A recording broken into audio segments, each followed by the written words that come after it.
So, here we go again with the infamous Seiko Sports 150.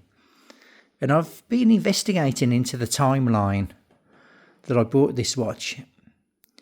I bought this watch in June 1996. Can you believe that? I think it's a 36.5, 37mm watch.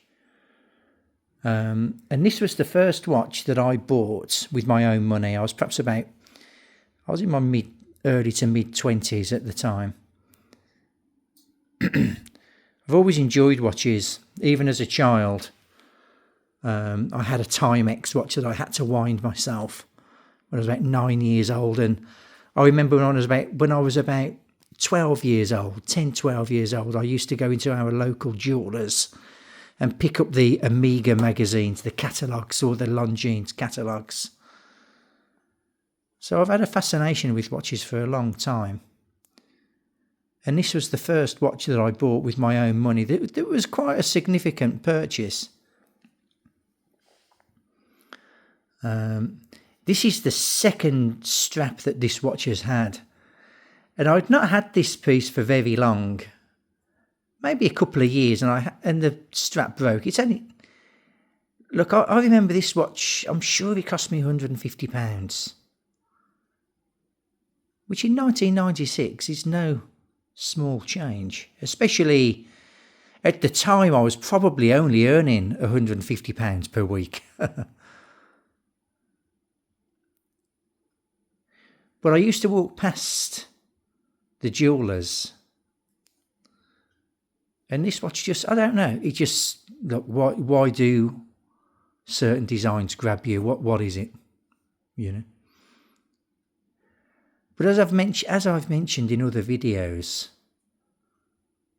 there was a 40mm version of this watch. It might have even have been a 42mm version, but they looked huge.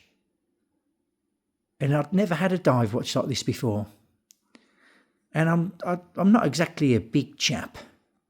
And so my watches, this is 30 years old, okay? So it's been sitting in my drawer for a very long time. And I knew I had this watch, but for a long time I didn't wear a watch. But when I first tried this on, I was like, yeah, that's plenty big enough. It's plenty big enough. Okay, so at the moment I've got about a 7-inch wrist. It goes a little bit smaller in the winter, a little bit larger in the summer. And maybe with age, my wrists have gotten slightly bigger, maybe. But even so, it still fits okay. But compared to a 40mm sports watch, it is small. So I'll put a battery in this, and I'm just absolutely chuffed to bits that I've got it working again, you know. But yeah, like I was saying, I used to go past, and there's just something that grabbed me about this watch, just a simple little watch. And so my girlfriend at the time, I'm from Birmingham in the West Midlands, but she lived in Crewe, which is a good hour's drive into the northwest of England, Cheshire. And so we used to go to Manchester quite a lot, specifically to the Arndale Centre, which was one of the largest shopping centres in Europe at the time. And I loved Manchester. And it was all at that time when Oasis were a big band. And who else were... Well, you had the whole Manchester vibe kicking off up there at the time. All the famous bands.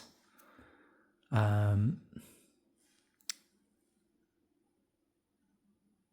there was just a real vibe in Manchester at the time. You know, Man United were winning everything at the time, you know.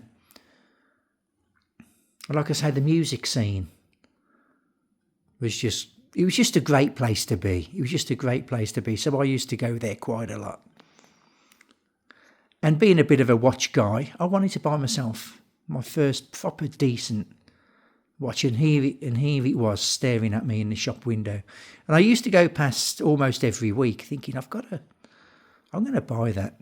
And it was a big deal. Like I say, it would have been a week's wages. It's a big deal. So, in I went. Did I have cash or did I pay on card? I just got no idea.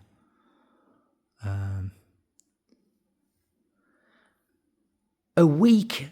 So anyway, I'm jumping ahead. So I bought the watch. I absolutely loved it. Within a few days, the box that this came in broke. It was just a cheap plastic box. Really cheap.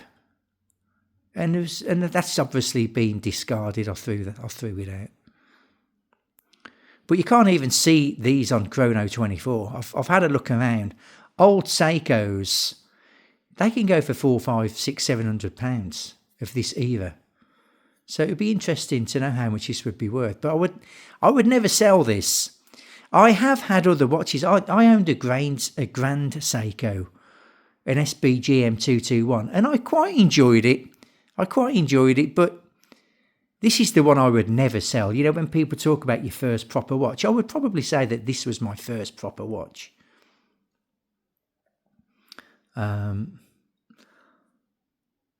So yeah, there's so much nostalgia attached, so many memories, and such a good feeling in my heart when I look at this watch.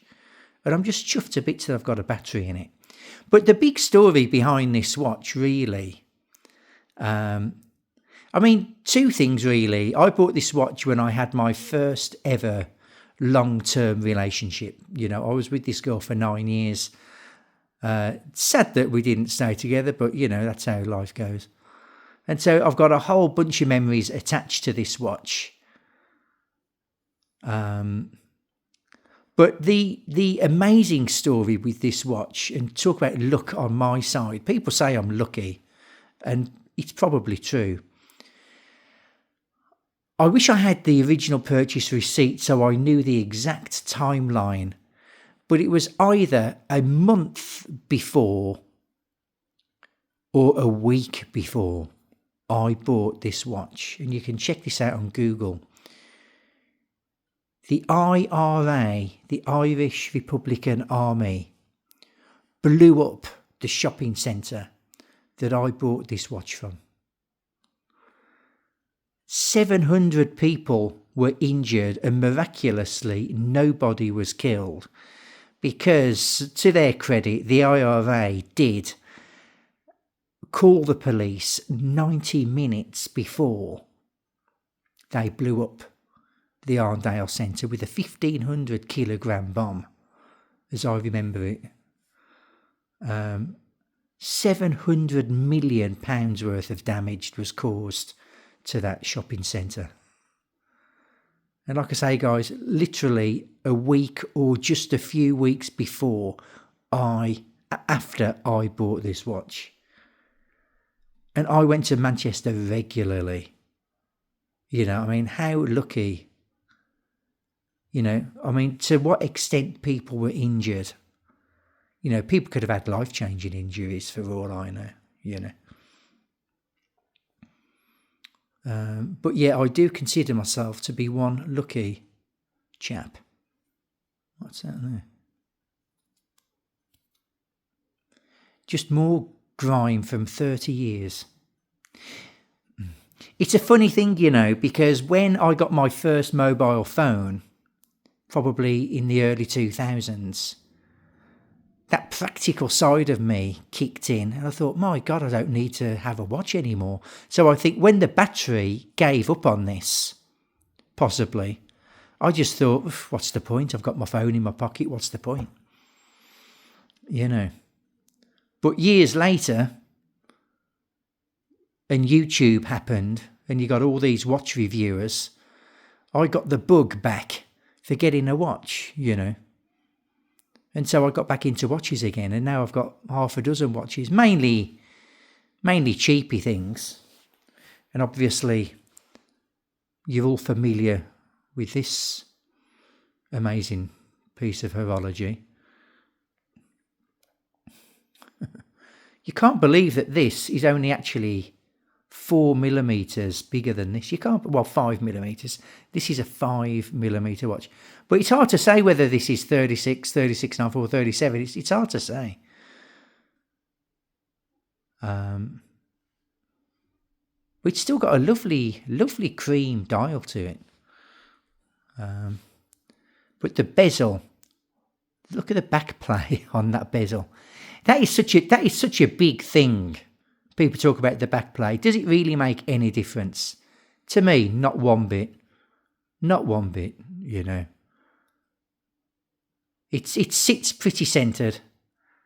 And if it does creep, the back play is probably only worth 1/3 of a minute when you really look at it.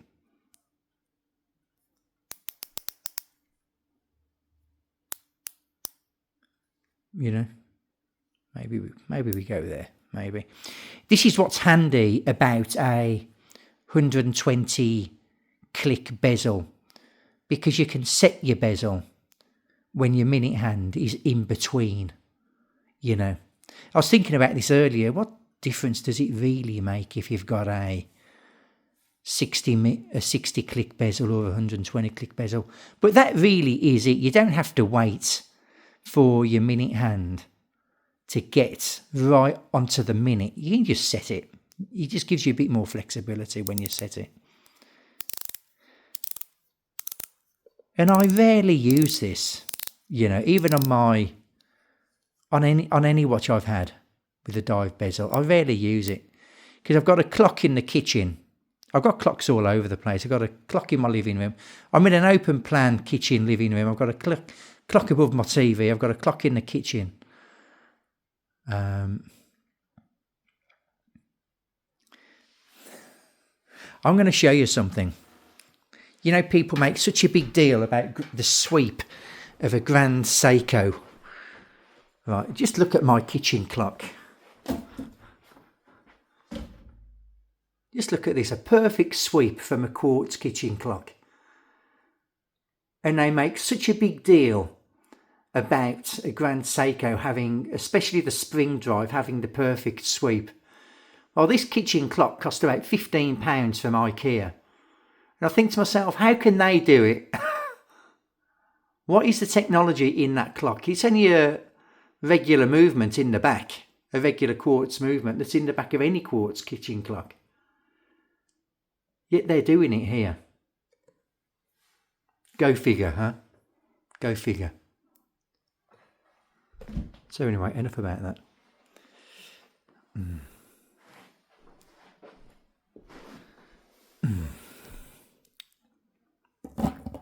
Oops. So look. I think I've bored you enough with this video. So yeah, 30-year-old Seiko diver. What a corker. All right. Thanks for watching again. Sayonara.